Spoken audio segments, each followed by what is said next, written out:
Now this is the fourth video in a series of 7 in which we're looking at the 7 deadly sins.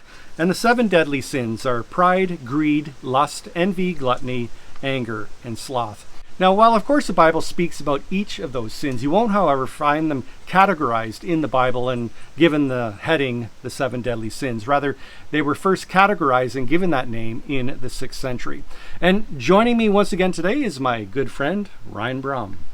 And as we've said before, we want to say again right now that these 7 deadly sins are not seen as the worst of all sins, but rather they are seen as the root from which all other sins grow out of.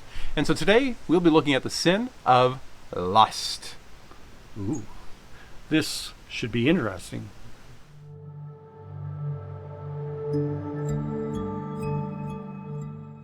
Now, as a man, I can relate to the old saying that if a man isn't thinking about sex, then his mind is wandering. That being said, however, I should quickly add that one of the few benefits I've discovered with getting older is that now at age 52, I'm not as easily triggered as I once was when, say, I was 22. It takes much more than the mere sight of a woman's bra strap to send me over the edge, to cause me to rampage through the gutters of my mind. Lust is such an overpowering desire in men. Not that women don't also struggle with lust.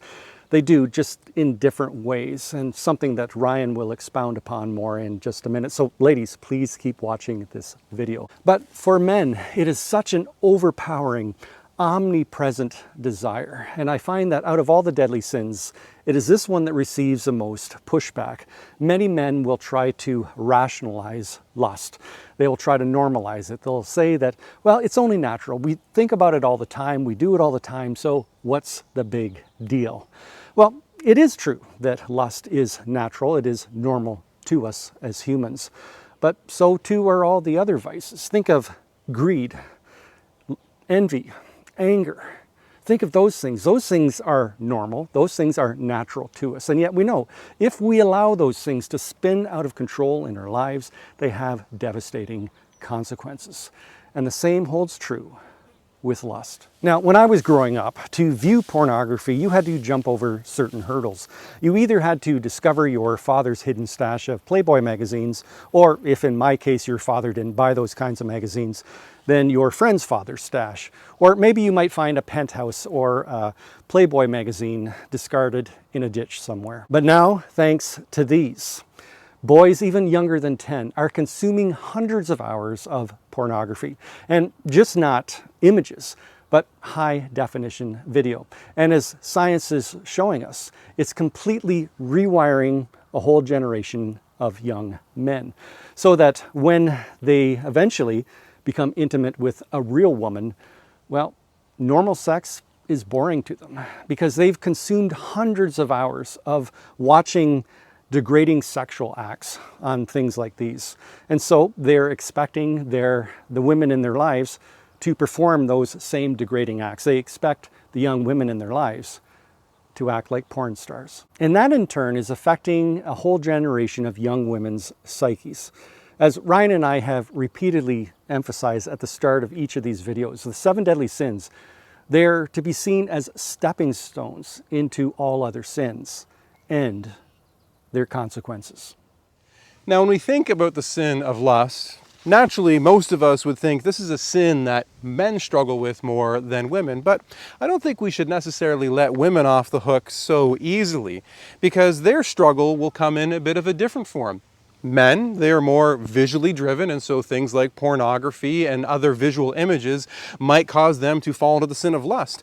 Women, however, are more driven by an emotional connection. And in the emotional connection, they may be drawn to fantasy figures in which there's this wonderful romantic prince who comes in and serves her in every possible way. And there's an entire genre of Christian literature which I would consider is women's pornography. And, you know, right now, I'm sure that some of you might be upset by this, but don't unsubscribe from the 1 Minute Preacher. That's not his doing. Just unsubscribe from me. But I contend that in this whole genre of Christian women's romance, it is initiating within the mind and the heart of a woman a type of connection with a fictional character that is very similar to the way a man can find connection to pornography. So really with what I'm saying with this kind of literature is it's really a matter of the heart and the orientation of your heart. Now, I think this is where we can also look at a very different book and what Jesus says about the orientation of the heart. If we turn to Matthew chapter 5, here's what Jesus says in regards to the law. He says, "Do not think that I have come to abolish the law and the prophets. I have not come to abolish them, but to fulfill them.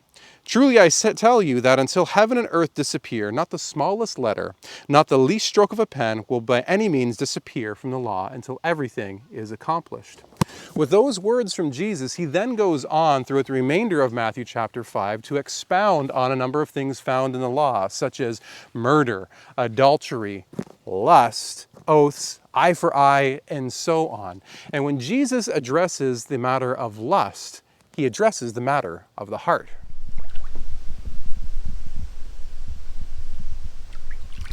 "You've heard it said, 'Do not commit adultery.' But I say to you, anyone who looks at a woman lustfully commits adultery in his heart." So with that phrase, "You've heard it said, but I say to you," Jesus is repeatedly demonstrating that he is taking the traditions and the laws that were handed down and saying he has mastery over them. And every time Jesus says that phrase, "You've heard it say, but I say to you," he is moving from the outward expression to the orientation of the heart. "You've heard it said, but I say to you." Oh. "You've heard it said, 'Do not commit adultery.' But I say to you, anyone who commits adultery." Oh.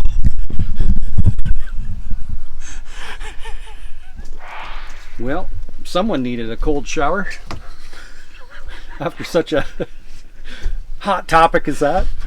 Anyway, the lengths that we will go to keep people's attention watching these videos. Anyway, thanks for taking the time to watch this video, and if you haven't already, please do consider subscribing. We still have 3 more videos to go in this series. I'm sure you'll enjoy the rest of the 3. And again, thanks so much. And oh yes, and if you have just a few more minutes, why not click on some of those end cards covering Ryan's face right now.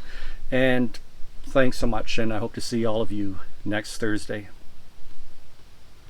And be sure to remove Karen Kinsbury from your library.